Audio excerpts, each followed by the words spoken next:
Zeus and Odin, Thor and Hercules. We've always imagined them sitting around the same table, clinking glasses, haven't we? As if they were next-door neighbors. But what if I told you that what stands between these two legendary worlds isn't just mountains or seas, but that the biggest difference between them is actually a massive time chasm of exactly 2,000 years? Today, we're bringing the two greatest storytellers in human history, Greek and Norse myths, face to face with historical facts that aren't often talked about. Fasten your seatbelts. The time machine is taking off. Hello, everyone. I'm genuinely excited today because I've decided to investigate whether those superheroes I've admired in cartoons and movies since childhood are actually much closer relatives than we thought. Maybe these mythology stories are what triggered my desire to become an archaeologist. Who knows? Just think about it, friends. On one side, you have those cool Olympians on the sunny Aegean coast, eating grapes and drinking nectar. On the other side, the tough Viking gods waiting for the final battle in freezing,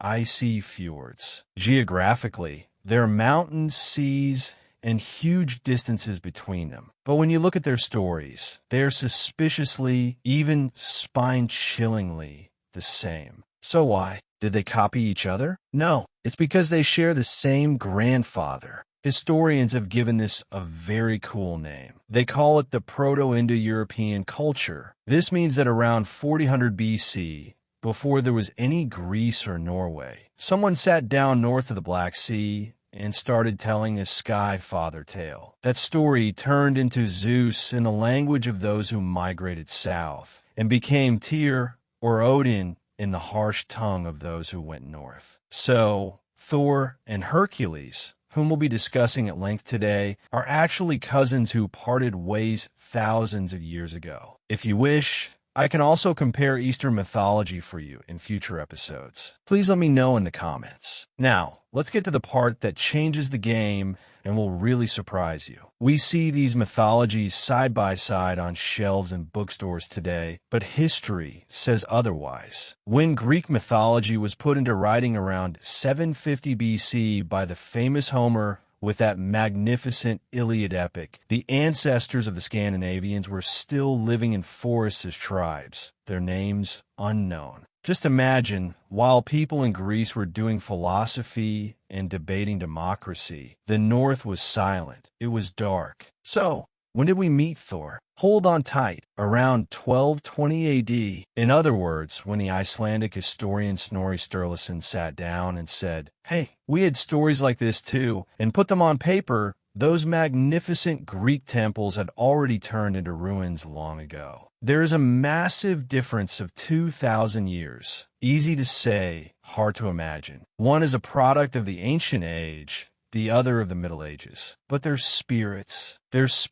are fresh and alike, as if they separated just yesterday. Come on, let's invite the heads of the family, those two big fathers, into the ring in this episode. In one corner, there's Zeus, the Lord of Lightning, the obsessive protector of order, but also a leader who is equally flirtatious, full of rage, and unpredictable. He is a king who never hesitates to show his power, to say, "I'm the boss here." In the other corner is Odin, also known as the All-Father. But Odin doesn't lounge on his throne, enjoying himself like Zeus. He is like an anxious wizard who sacrificed one just for a bit more knowledge, a bit more wisdom, donning his gray cloak and constantly wandering from realm to realm. Zeus loves to rule. Odin tries to prevent the impending inevitable end, Ragnarok. Both shapeshift, both mingle among humans. But one pursues glory